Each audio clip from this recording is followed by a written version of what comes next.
And good morning and welcome. This is Things You Might Have Heard for today being Wednesday, August the 30th, 2023. My name is Jay Cleveland Payne, and I'm going to present for you in a moment yesterday's latest in information, politics, current events, and pop cultures that you told us were worthy of talking about. You told us the stories that were most engaging by your following of the feeds. We'll explain how you tell us what to talk about every single weekday morning in just a bit, but I want to remind you very quickly that we have a website, because everyone has a website. If you go to that website, which is conversationproject.com, you can find more details about the Conversation Project, what we do daily, what we do on the weekends, and what we do to inform you and engage with you for the stories, and how you get a chance to be a part of the conversation with people you probably would not necessarily conversate with. So that's there as well. Now, if you're watching the video, you see the picture that's up there, and unlike the last couple of days where the picture was about all the clicks, the guy is about the clicks, because it's not really him, it's the other guy, or it's not really the other guy, it's him. We'll get to that in literally just a moment, but let's just set the stage here. Plus, we're going to give you the good stuff, some fun stuff at the end of the show, so stick around. After about 12-13 minutes, we'll give you all the news, then we have to sell you some stuff, and then we'll get to the fun stuff. You will love the fun stuff. Once again, today is Wednesday, August 30th, 2023. Let's get started with the headlines that you guys helped us pick out for the news stories for today. Starting off with this very tragic story from yesterday, or the day before. We had the shooting at UNC. The graduate student was charged with murder in a fatal shooting of a faculty member. They finally identified the shooter.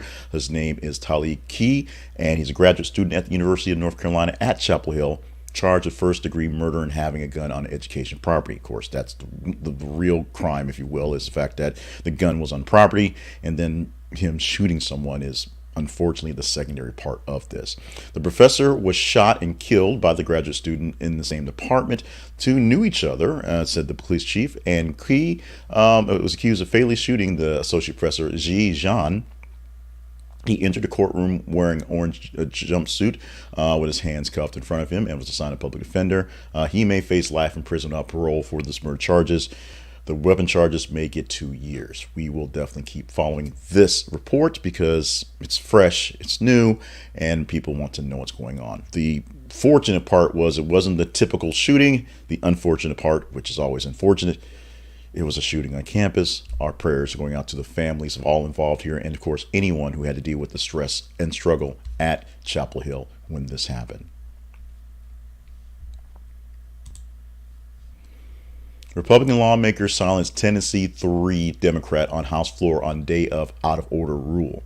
The Tennessee House Democrat caucus walked off the floor on Monday to protest a disciplinary action, a vote against a freshman Democrat. Lawmakers voted to discipline Representative Justin Jones after Saxton twice ruled Jones out of order during the House floor sessions for speaking off topic. The Democratic caucus left the floor en masse in solidarity in frustration with the unfair application of House rules. Now, the Tennessee 3, you may remember from months back, when 3 Tennessee Democrats were essentially kicked out of the legislature, or technically kicked out of the legislature for some riots that they were said to be doing, basically protesting literally protesting some anti-gun laws. In the melee of that happening, one Democrat, a white woman, 2 other ones, 2 black men, were voted for initially to see whether they would stick around. The white woman got to stay. The black men did not, although this was changed pretty quickly, and they're all back into the thing. Now they're trying to silence another one of them, again, Representative Justin Jones, again for said actions. Burger King faces lawsuit over size of the Whopper. So, yeah, the latest in a long string of weird things that are sort of false advertising is that consumers are filing a class action lawsuit against fast food chains, saying they don't match the menu ads that you see on TV or in the boards, and this one is the Whopper. The Whopper isn't quite big enough. It's not as big as you see on the TV, not as big as you see on the flyers, not big on the posters. This is something that Burger King's going to have to actually fess up to because it is kind of a thing. Taco Bell had something similar. They were sued by the claims that the Crunch Wraps and the Mexican pizzas contain only a whole bunch of stuff. They only had half what was advertised, so that was there. Many other lawsuits against many other chains for their burgers, their fries, their chicken, whatever it is, not being up to snuff to the advertising, not exactly appealing to the eye as it is in the videos when you get it on hand. This is becoming a thing. Frivolous? Maybe, maybe not, but it is becoming a thing where the truth in advertising, i.e. I'm going to give you a sandwich that looks like this and has all this stuff in it, is coming back to bite some of the fast food chains. Oh, that guy. The guy is Eminem, or that guy is Vivek Ramaswamy, because they're interconnected. The picture we had in our teaser graphic was Vivek Ramaswamy doing a rap of "You Lose Yourself" at the Iowa State Fair a few weeks back. It was something that just was kind of spontaneous, which really wasn't, where Ramaswamy was having one of the fireside chats, or fairside chats, I guess they called, where the governor had people in to kind of talk about what's going on, have the candidates in to talk about stuff, and he busted out a rap because he's been rapping since college and yada, yada, yada, yada, doing, lip sync or karaoke. You Lose Yourself by Eminem. Eminem says, please stop, please stop, please stop. And there you go. Next story this morning, despair is settling in as female suicides on the rise in the Taliban's Afghanistan. Now, Afghanistan was once sort of a bustling place, a growing to the sense of progressive for the nation it was, after having years, decades, millennia of just Taliban and ultra male rule in those cases. Because of the United States and various other interventions in Afghanistan, they were doing fine. Then we pulled out with the whole deal that Trump made to give it back to the Taliban and said, oh, we'll take care of things. Things weren't taken care of. In fact, the first thing that happened was trash stopped getting delivered and other essentials didn't happen. And they were just violating rules, so they weren't getting the sanctions to keep things going on. And the big thing they did was essentially all girls who were essentially gaining in stature all of a sudden had to be chained down, almost literally, and couldn't go to school, had to be wear headscarves all day, just had to be oppressed. Women, young girls especially in Afghanistan right now, are dealing with serious mental depression, mental illness, mental issues, and just the lack of wanting to live. It's getting really, really bad per this report. Check out the link we have in the story to read the full report and understand what's going on in those cases. This case right here is a bit disturbing, or it's a lot disturbing for a lot of reasons. The headline we have is Bachelor star Josh Seiter dead at 36. This is one of those stories where I didn't really understand or didn't know the guy. I didn't really watch The Bachelor. It wasn't a big deal. So we waited kind of late to put it in there just to fill time, and it filled the time. It popped up as a story. Today, it's in the range to talk about as an engaging story. The issue is, and we didn't even chance to actually even change the actual headline because I think the headline stayed. Josh Seiter, I hope that's his name, is still alive. He's fine, more or less. A death hoax. This is the second hoax that the mainstream media has been sucked into in the last couple of weeks. One was a Canadian teenage rapper who was not actually dead. This, a star of The Bachelor, if you can call him a star, who is not actually dead. Now, what really pulled an interest in this was Seiter essentially had given like a sort of a big sort of spiel about him dealing with mental health, depression, bipolar issues, things like that. He is dealing with those things. So it's a big deal on those things like that. And so it seemed like he had succumbed to the illness of mental health. He hadn't. In fact, he's more or less fine right now. He's alive, and that's going on. And they're trying to figure out who put out the news that he was dead. It took us 3 days to figure out who he wasn't dead, which kind of shows you how actual relevant he actually is in life. Apparently he didn't win the thing or get married or get the roses or whatever. So we're a bit pissed off about that right there. But we will take this moment to remind you that we do support many causes for mental health and depression and just serious sadness. And if you do feel yourself in need of talking to someone and just need to despair, make sure you reach out to the National Suicide Prevention Lifeline at 988. You can call or you can text them 24 hours a day on your cell phone. You can go to 988lifeline.org online as well. Someone's manning the phones or checking out the email to talk to you 24/7, and it is in English and in Spanish. Don't forget that number. Back to the news, more or less real news. Meta says Chinese and Russian influence operations are among the biggest it's taken down. Right now, Facebook, the Meta folks, are doing what they can to keep the bad information out there. And where is it coming from? Chinese bots, Russian bots, Chinese information farms, Russian information farms. Yes, the information game is up, and as we're preparing for a new election year, it's going to get even worse. Yes, even worse. So right now, what Meta is saying is most of the work they're doing in the takedown work is dealing with the Chinese and the Russians saying whatever they want to say. Mostly pro-China and pro-Russia stuff for them folks. But for us, getting in our business and propaganda and trying to do some extra googly stuff for the elections coming up. It's what they do. A Chicago TV journalist was robbed at gunpoint covering an armed robbery story. Yes, these things do happen. The danger of a live feed is amazing. I remember doing radio news and we didn't have cameras there. But when you send somebody out at 4:30 in the morning into the dark to stand around holding a microphone and just give you color for things outside, the color around them sometimes gets a little weird. It's a little odd at some of the places you go to. And this is literally what happened in Chicago as a two-person camera crew became the victims of attack. They got held up. They stole their cameras and news equipment and just literally did the whole armed robbery thing while they were setting up for live shots. The names of the victims were not released. If you're in Chicago, you may know this as a bigger story. We got it from the USA Today as a bigger news story, something fill in there. But these things happen, these things for real. We do know the case of a few years back where a young lady was actually killed while doing a live shot just out in the middle of a parking lot in an office complex for no reason whatsoever. These things aren't dangerous. The glamorous life of TV news and local TV news ain't so glamorous. I just have to let you know that. Our apologies, errors, and omissions section is pretty light today. Right now, the actual big story going on is Hurricane Idalia going through Florida right now. As I was preparing to go live on this, Governor Ron DeSantis was on TV doing his live press conference, and people are doing all the updates, things going on, and going on for about a half hour. What's happening as the eye is essentially hitting the state right about now-ish, and it's going to be overcoming the state for the next couple of hours. It'll be 10 o'clock where someplace will start feeling the heaviest part as the surge comes in.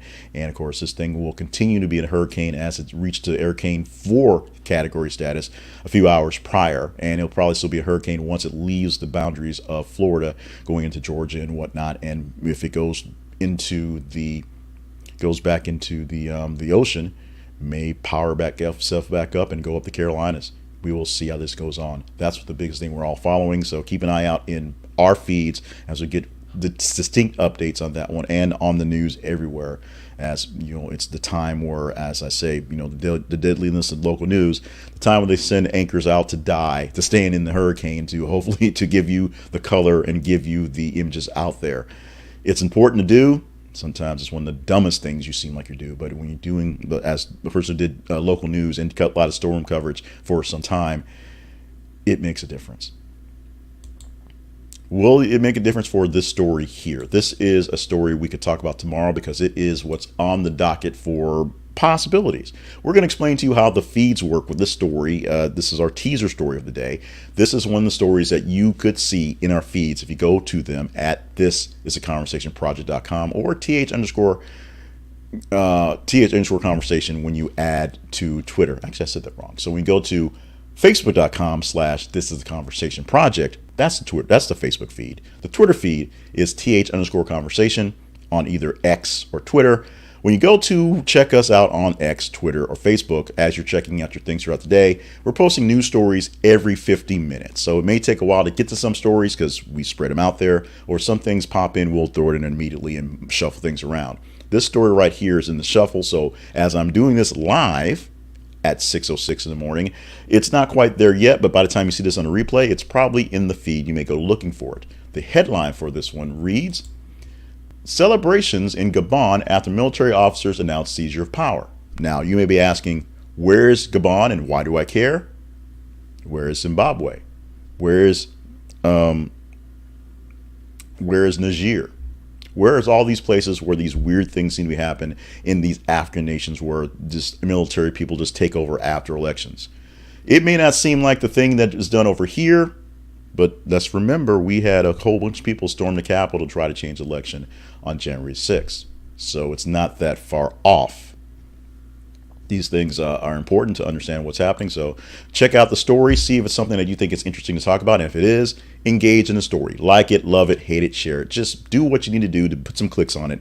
We'll see the clicks. We'll give you 8 stories from the top 15 that are presented tomorrow morning. It's that simple. Let's talk about today's sponsor that we're putting our spotlight on, and it is Zenni Optical. And if you are watching the video, you may see something a little bit different, and you see a little bit of a tint in my eyes. What I did was I finally broke down and realized the issue was my glasses, my lenses. I lost a pair of glasses from before and was going off a backup pair of glasses that were old, and it was time to replace them. It's also time to get an eye exam, so I was just sort of waiting. But I just couldn't wait any longer, so I went ahead and bought a new pair of glasses. Why? Because Zenni Optical offers affordable glasses. Why I waited so long, I don't know. These glasses on my eyes, honestly, less than $20. They are good frames. They're good lenses, and I put a little bit extra tint on them that's supposed to help me read when I do my stuff here, and it's making a difference. The lights aren't so bright as I'm talking into this microphone right here. You should check out Zenni Optical because they're awesome. You should check them out because they'll save you some money. You should use our link so that we get a commission off of it. The link for our affiliate link is theconversationproject.com/Zenni. This is theconversationproject.com/ZENNI for Zenni Optical. Men's glasses, women's glasses, kids' glasses, all sorts of frames, designer frames, good-looking frames, all sorts of lenses, blue blocker types, and transitions types, and the types for sports goggles. They are all there for you to save yourself a good bit of change by going to Zenni Optical. So check them out today. Also today, check out our website, The Conversation Project, at theconversationproject.com. Why? Because we're awesome. Well, that's a plus, but also because that's where you find all the details you need to know about us at The Conversation Project. If you don't want to watch this live, you can find the links to find all the different variations, all the different forms of this thing here, the things you might have heard. It is a video, it's live, it gets recorded. There's audio podcast, there's just a newsletter, there's just the links. There's also other things we offer, including a weekly wrap-up of news to show you just in detail what it is exactly you guys love for the weekend, and other things interspersed, including some little things on things you might not have known, or a little conversation, little bits we have on TikTok and Shorts to get you more information. We do our best to get a lot of conversational things out there and be a lot of things, and we're honestly working to focus more on what we're doing. We're trying to get more, honestly, into the realm of commentary and political stuff, but it takes a lot of time and effort. So here's what I need you to do. Follow us on our feed so we know what actual news stories are the important ones. So we're focusing on those. That's at the Conversation Project. Feeds are at facebook.com/thisisconversationproject, and Twitter or X, find us at th_conversation. Our email address for the show, for the whole project, is theconversationinbox@gmail.com. There you can complain, or you give us praise. Just give us what you can give us about what we're doing well or not so well, so we work on that stuff. We also looking for you to stop by our sponsors page, and if you think we're doing well and you want to help us do well-er, not exactly the right grammatically correct way to say that, stop by the partnerships page and see if there's a way that we can partner up to work on things together. Thank you so much. We are blowing through things. We're running fast today, so let's get into the good stuff.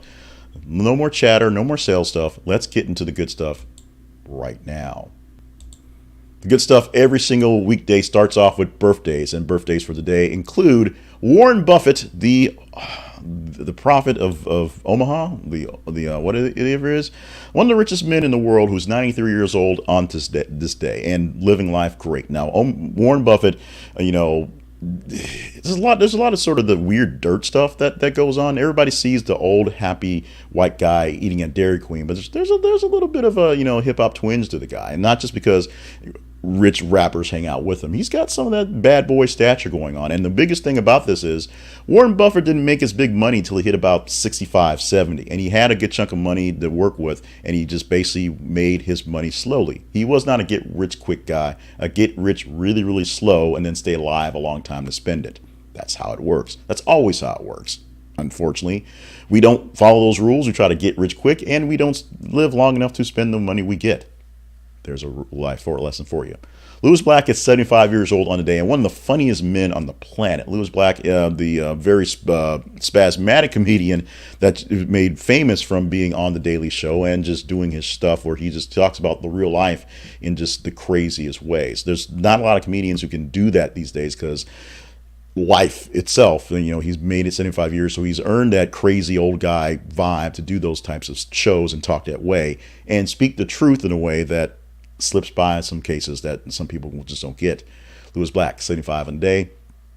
Michael Chiklis is 60 years old today, and while he may seem like he should be a little older, he might seem like he should be a little bit younger. Getting a start, I guess, on the big time with the show The Commish, where he was the all of a sudden new commissioner of the police force and just kind of worked his way through. Of course, slimmed down and became that badass guy for The Shield, and did the little Fantastic Four movie thing too, and actually did the Fantastic Four in the TV show that was essentially the Fantastic Four. 60 years old on the day for Michael Chiklis.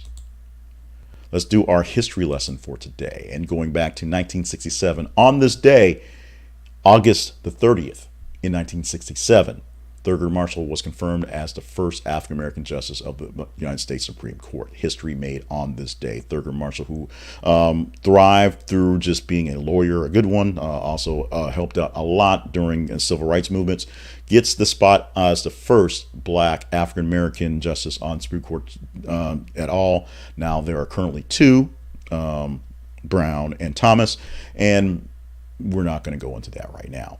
In 1984, the Space Shuttle Discovery took off on its maiden voyage, the first flight of the Space Shuttle Discovery, which was, at the time, as I was a kid, one of the biggest things in the world going on, where we being the United States, created a reusable spacecraft that could go up and down, more or less like an airplane. Of course, as time went on and wear and tear and just stuff happened, the Space Shuttle became something of a liability to the point that we had one blow up with people in it, which is not very good. But the Discovery, the first maiden voyage of this one going off in 1984, back in the day, space shuttles were all the rage. And trust me, kids my age, or adults now my age, all have fond memories of stopping to watch the shuttle launches on TV. And hard to believe, it's only 1993 since the first episode of Late Show with David Letterman aired on CBS. That was from his move from NBC. Remember, if you are old enough to remember TV back then, the king of it all was Johnny Carson, who ran The Tonight Show. And The Tonight Show was followed by David Letterman's Late Night with David Letterman on NBC for a long time. Letterman thought he was working to take over for Johnny, although Johnny's normal replacement guy, Jay Leno, essentially snuck in and took the job. So Letterman went to greener pastures at the time and fought against Leno with his own show at the same time slot, David Letterman, becoming iconic on its own and building the CBS lineup for actual late night stuff, when for a long time they were like showing reruns of Gunsmoke. It was that bad over there. Let's move on to our celebration, because we should celebrate every day as something special. And for August the 30th, we're going to go way back and give something that the kids have no idea what's going on. Although they do, they just don't get the joy and love of it. It is Slinky Day. Today is a day to celebrate the big spring toy. Now, one of the weirder things about growing up in the coming out of the war, literally like World War II, and then rolling into the 60s, the 70s, the 80s, and into the 90s, because a lot of these things that kids played with were essentially junk. Silly putty was originally meant to help clean soot off of walls, and since it took off ink, you found out you can post it onto your funny pages in the newspaper, and it transferred the pictures. That's how silly putty kind of got big. The Slinky is a big old spring, and that's it. It walks downstairs alone in the pairs and makes a slinkity sound. A sling, everybody knows it's Slinky. You just stay there and you slinky for a while, and for somehow hours worth of time could be passed by just playing with a Slinky. And that's not even trying to walk it downstairs. It's amazing how short attention spans that our kids have these days, and everything must be plugged in. And we were literally entertained for hours by a big spring. I don't get it. I don't understand it. I just yell at kids, get off my lawn. Even when I don't have a lawn. I don't even have a lawn now, and I still yell. It's I guess it's ingrained. Finally, one more thing you might have heard. More than 1 in 4 adults admit they keep secrets from their partners. The biggest thing women keep from men is their shopping habits. That's about 30% of the respondents. While men's biggest thing they keep from women, wait for it, wait for it, wait for it, is their whereabouts, where 20% of men won't tell women exactly where they are. Now, you can do your slinky thing and weigh in which one's a worse vice, even though there's other vices out there. But these were the biggest respondents. So women tend to hide what they bought from their husbands. Men tend to hide where they are from their wives. With that, we're going to call it a day for this Wednesday, the 30th of August, 2023. I am Jay Cleveland Payne. I thank you so much for being with us as we produce these things every single morning. It's live at 5:50 a.m. in the morning. So if you want to get up early, hang out with me, we love it. Anybody who popped up live today, we thank you for that. If you just want to, sleep in a little bit, we're here forever. Literally forever. The pixels will live forever in recordings at Facebook, at YouTube, on Twitter, in various places. You can find those all at our website. This is theconversationproject.com. Make sure you are stopping by the website. We ask you to stop by to see all you can see, all that we do, all that we produce there, and just, give us a little bit of love. Email us at theconversationinbox@gmail.com and give us some love. Or some hate. We're big. We can take it. Give us its feedback we're looking for. How well are we doing? How not so well are we doing? And what can we do to make it better or not as worse? Because sometimes it really is just making it not as bad as opposed to increasing what's going on. Stay hydrated, stay limber and on task, because we need you here. The life you live is an important one, and we need you here to live it as long as possible. We're going to go back to the drawing board, or to the feeds, if you will, and look out for those stories on the feeds. Every 50 minutes, you'll see a new story being posted all day long as we update, check the news feeds of various different sources. You let us know which stories are good enough to talk about by literally engaging at them. We'll tell you what stories make the cut. Top 15 gets a look, 8 of those come out, and we'll see what stories are in the feeds and in the show for tomorrow morning.